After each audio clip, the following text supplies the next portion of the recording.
Hello friends, welcome back to my channel tutorial on English literature. Today I am going to discuss about sonnet. So what is Shakespearean sonnet, what is Spenserian sonnet and what is Petrarchan sonnet. So let's begin.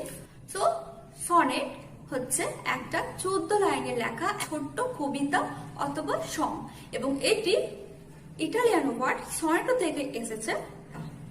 এটি iambic পেন্টামিটারে লেখা হয়। Iambic pentameter বলতে বোঝায় প্রত্যেকটি লাইনসের মধ্যে 10টি syllabus থাকবে এবং যেখানে এভরি সেকেন্ড সিলেবাসে অ্যাকসেন্ট পড়বে।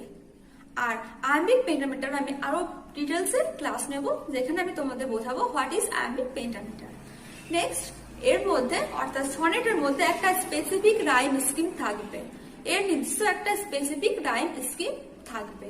তো রাইম স্কিম বলতে কি বোঝায়? তো রাইম স্কিম বলতে আমরা দেখব কবিতার মধ্যে যে লাইন্স থাকে সে লাইন্সের শেষের যে শব্দটি যে ওয়ার্ডটি থাকে তার সাথে নেক্সট লাইন্সগুলির যে মিল থাকে যে ছন্দ থাকে সেটাকে আমরা বলবো রাইম স্কিম। তো সনেট বিভিন্ন প্রকার হয়ে থাকে এবং প্রত্যেক প্রকার সনেটেরই একটা নির্দিষ্ট স্পেসিফিক রাইম স্কিম থাকে এবং সেটি সেই সনেটে ফলো করা হয়। এছাড়া আমরা দেখবো যে সনেটের মধ্যে আমরা প্রথম থেকে বিগিনিং এ কবি কোন রকম প্রবলেমস এর কথা তিনি বলছেন বা কোনো সমস্যার কথা তিনি এখানে বলবেন এবং শেষে তিনি সেটার রিসলিউশন দেবেন। সনেট কখনো লাভ কখনো নেচারকে নিয়ে লেখা হয়ে থাকে। এছাড়া অন্যান্য ব্যাপারেও সনেট লেখা যেতে পারে। তো সনেটকে দুই ভাগে ভাগ করা যায়। তার আগে আমি তোমাদের একটা কথা বলি, ফাদার অফ সনেট বলা হয় পেট্রার্ককে, কারণ পেট্রার্কই ফার্স্ট সনেটের আবির্ভাব করেন। এরপর শেক্সপিয়ার, তারপর স্পেন্সার, মানে এইসব সনেট বিভিন্ন টাইপের সনেট আমরা দেখতে পাই, কিন্তু ফার্স্ট পেট্রার্কই সনেটের আবির্ভাব করেন। সো আমরা দেখবো যে হোয়াট ইজ পেট্রার্কান সনেট। তো আমরা দেখবো পেট্রার্কান সনেটের মধ্যে 14টি লাইন থাকে, যার মধ্যে প্রথম 8টি লাইনকে বলা হয় অক্টেভ এবং শেষে 6টি লাইনকে বলা হয় সেস্টেট। এবং আমরা দেখবো প্রথম 8টি লাইনে কবি কোন রকম প্রবলেমস এর কথা তিনি কোনো প্রবলেম ইন্ট্রোডিউস করেছেন বা বর্ণনা করেছেন এবং শেষে সেস্টেট অর্থাৎ স্ট্যান্ডার্ডে তিনি তার সলিউশন দিয়েছেন। তো আমরা মনে রাখবো অক্টেভ বলতে বোঝায় 8 লাইন, 8 লাইনের যে স্ট্যান্ডা তাকে আমরা অক্টেভ বলবো এবং শেষ লাইন মানে শেষ 6 লাইনের যে স্ট্যান্ডা তাকে আমরা সেস্টেট বলবো। এবং এর রাইম স্কিম হচ্ছে এ বিবিএ, এ বিবিএ, সিডিই, সিডিই। নেক্সট হচ্ছে শেক্সপিয়ারিয়ান সনেট। তো শেক্সপিয়ারিয়ান সনেট কবি শেক্সপিয়ার নিজে এই সনেটের রচনা করেন, তার নাম অনুসারে একে শেক্সপিয়ারিয়ান সনেট বলা হয়। তো শেক্সপিয়ারিয়ান সনেটে আমরা দেখবো যে ওখানে পেট্রার্কান সনেটের ফর্ম ওখানে ফলো হয় না, অর্থাৎ কবি নিজে থেকে একটা যে সনেটের ফর্ম আবির্ভাব করেছেন সেটাকে আমরা বলি শেক্সপিয়ারিয়ান সনেট। এবং সেই সনেটে 14টি লাইন থাকে, কিন্তু দেখবো এখানে 14টি লাইনসের মধ্যে 3টি কোয়ার্টেন্স থাকে এবং একটা কাপলেটস। তো তার আগে আমি বলি what is quatrains and what is couplets. তো কোয়ার্টেন্স হচ্ছে যেখানে আমরা দেখবো যে 4 লাইনের লেখা কবিতা বা 4 লাইনের লেখা স্ট্যান্ডাকে আমরা বলবো কোয়ার্টেন্স এবং 2 লাইনের লেখা স্ট্যান্ডাকে বলবো কাপলেটস। অর্থাৎ আমরা এখানে দেখতে পাবো 3টি কোয়ার্টেন্স আছে, অর্থাৎ 4 3 12 লাইনসে কোয়ার্টেন্স এবং শেষে 2 লাইনে কাপলেটস নিয়ে 14 লাইন হচ্ছে। এবং আমরা এখানে দেখতে পাবো যে এর রাইম স্কিম হচ্ছে A B A B, CD CD, EF EF এবং জি জি। এবং আমরা আর একটা ডিফারেন্স দেখতে পাবো পেট্রার্কান এবং শেক্সপিয়ার সনেটের মধ্যে। পেট্রার্কান সনেটের বিষয়বস্তু লাভ, সেক্স এবং যেখানে একটা মেল এবং একটা ফিমেল ক্যারেক্টার থাকবে, কিন্তু অন্যদিকে আমরা দেখবো শেক্সপিয়ারের সনেটের মধ্যে দেখবো আমরা নেচারের প্রতি লাভ অথবা মানে ফিয়ার, ইউথ, এইসব বিষয়বস্তু আমরা দেখতে পাবো। এবার আমরা যাব স্পেন্সারিয়ান সনেট। তো স্পেন্সার যে সনেটের আবির্ভাব করেন তাকে আমরা বলবো স্পেন্সারিয়ান সনেট। তো স্পেন্সারিয়ান সনেট এবং শেক্সপিয়ারিয়ান সনেট দুটির মধ্যে আমরা মিল দেখতে পাবো এবং এর মধ্যে 3টি কোয়ার্টেন্স থাকবে এবং একটি কাপলেটস থাকবে। তাহলে এর মধ্যে ডিফারেন্স কি? তো এর মধ্যে ডিফারেন্স হচ্ছে এদের রাইম স্কিমের ডিফারেন্স। যেমন স্পেন্সারিয়ান সনেটের মধ্যে স্কিম হবে A B A B, BC BC, CD CD এবং ই ই। এই সো আমরা দেখবো রাইম স্কিমের মধ্যে ডিফারেন্স আছে শেক্সপিয়ারিয়ান সনেট এবং স্পেন্সারিয়ান সনেট এবং দুই প্রকার সনেটের আবির্ভাব একই সময় হয়েছে। তো আমরা চলো একটা ডেফিনেশনের মধ্যে আমি তোমাদের দেখাবো। সো চলো দেখি definition. So let begins. So friends, চলো ডেফিনেশন দেখে নিই। A sonnet has 14 lines. একটা সনেটে 14 লাইন থাকবে। A sonnet must be written in iambic pentameter. অবশ্যই আয়াম্বিক পেন্টামিটারে লেখা হবে। A sonnet must follow a specific rhyme scheme depending on the type of sonnet. সনেটের টাইপ ওয়াইজ একটা স্পেসিফিক রাইম স্কিম মেনে চলবে। A sonnet can be about any subject through they are often about love or nature. অর্থাৎ এর subject বেশিরভাগ সময়ই লাভ or nature নিয়ে হবে। Next, a sonnet introduces a problem or questions in the beginning and a resolution is offered after the turn. অর্থাৎ অবশ্যই beginning এ আমরা দেখব কবি একটা প্রবলেম বা কোশ্চেন করে গেছেন এবং শেষে তার রিসলিউশন দিয়ে গেছেন। সো সনেট 3 প্রকারের হয়ে থাকে: Petrarchan sonnet, Shakespearean sonnet and Spenserian sonnet. Petrarchan sonnets are those sonnets which were written by the great 14th century Italian master Petrarch and which were afterwards written by the other masters on the basis of his model. Petrarchan sonnets generally deal with sex, love, that is, love between male and female, and are divided into 2 sections, octave and sestet. তো Petrarchan sonnet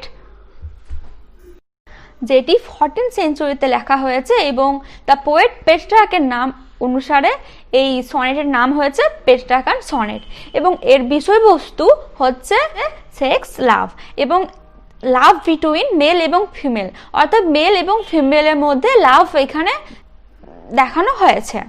এবং Petrarchan সনেটকে 2 ভাগে ভাগ করা হয় এবং প্রথম 8 লাইনকে octave বলে এবং শেষের 6 লাইনকে সেস্টেট বলা হয়। এবং এখানে শেষের 6 লাইনে আমরা দেখতে পাবো পোয়েটিক টার্ন, অর্থাৎ এখানে প্রথম 8 লাইনে কবি কোনো প্রবলেমসকে তুলে ধরেছেন এবং শেষ 6 লাইনে তিনি তার রিসলিউশন দিয়েছেন। যেমন একটা এক্সাম্পল দিচ্ছি, উইলিয়াম ওয়ার্ডসওয়ার্থের লেখা পেট্রার্কান সনেট লন্ডন 1802। এখানে আমরা দেখতে পাবো যে প্রথম 8 লাইন দেখো, এখানে অক্টেভ আছে এবং যেখানে ইন্ট্রোডিউস করা হয়েছে the theme of the problem এবং শেষে 6 লাইন দ্য সেস্টেট যেখানে সলভস দ্য প্রবলেম, যেখানে কবি নিজে প্রবলেমটি সলভ করেছেন এবং এখানে এর রাইম স্কিমটা হচ্ছে A B B A, A B B A, C D E, C D E. যেমন দেখো এ অর্থাৎ লাস্ট লাইনটা আছে আওয়ার, আওয়ারের পরে নেক্সট আছে, নেক্সট লাইনের লাস্ট শব্দটা হচ্ছে ফ্যান এবং তারপরে আছে পেন, অর্থাৎ ফ্যানের সাথে পেনের একটা মিল আছে। তো ফ্যানটাকে যদি আমি বি বলি, তারপর ফ্যানের পর পেন, ফ্যান পেন, ঠিক আছে, বি বি।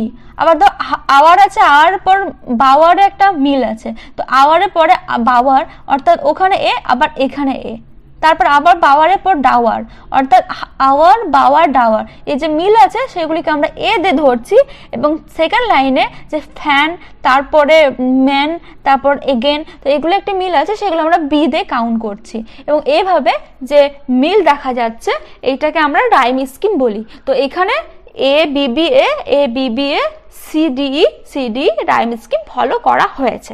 নেক্সট হচ্ছে Shakespearean sonnet. Instead of using the conventional forms of sonnets within his time, Shakespeare decided to develop his own form of a sonnet that is widely known today. অর্থাৎ Shakespeare নিজে যে ফর্মটি তৈরি করেন সনেটের সেটাকে আমরা Shakespeare sonnet বলি। Shakespeare's first 12 lines of the sonnet contain 3 alternating rhyme quatrains. To end the sonnet, Shakespeare completes the last 2 lines with a rhyme couplet. তো আমরা শেক্সপিয়ারিয়ান সনেটে দেখতে পাবো প্রথম তিনটি কোয়ার্টেন্স দেখতে পাবো। তো আমরা শেক্সপিয়ারিয়ান সনেটে 3টি অল্টারনেটিং কোয়ার্টেন্স দেখতে পাবো এবং শেষে একটা কাপলেট দেখতে পাবো। 3টি কোয়ার্টেন্স অর্থাৎ কোয়ার্টেন্স বলতে 4 লাইনে লেখা স্ট্যান্জাকে কোয়ার্টেন্স বলে, সেখানে আমরা 3টি কোয়ার্টেন্স দেখতে পাবো, অর্থাৎ 4 3 12, এবং শেষে একটা কাপলেটস অর্থাৎ 2 লাইনে লেখা একটা স্ট্যান্জা দিয়ে 14 লাইনের কবিতা। অর্থাৎ শেক্সপিয়ারিয়ান সনেটে 3টি কোয়ার্টেন্স থাকবে এবং একটা কাপলেটস থাকবে, কিন্তু অন্যদিকে পেট্রার্কান সনেটে একটি অক্টেভ এবং একটা সেস্টেট থাকে। Next, the rhyming scheme of a Shakespearean sonnet is, অর্থাৎ শেক্সপিয়ারিয়ান সনেটের রাইম স্কিম হচ্ছে AB AB CD CD EF EF এবং GG। এক্সাম্পল দেখো, এই সনেটে 3টি কোয়ার্টেন্স আছে। প্রথম কোয়ার্টেন্স হচ্ছে from ফেয়ারেস্ট creatures with desires increase that thereby beauty's rose might never die, but as the reaper should by time decrease, his tender hair might bear his memory। দেখো, এটা একটা কোয়ার্টেন্স, ঠিক একই রকম ভাবে বাট থেকে শুরু হচ্ছে,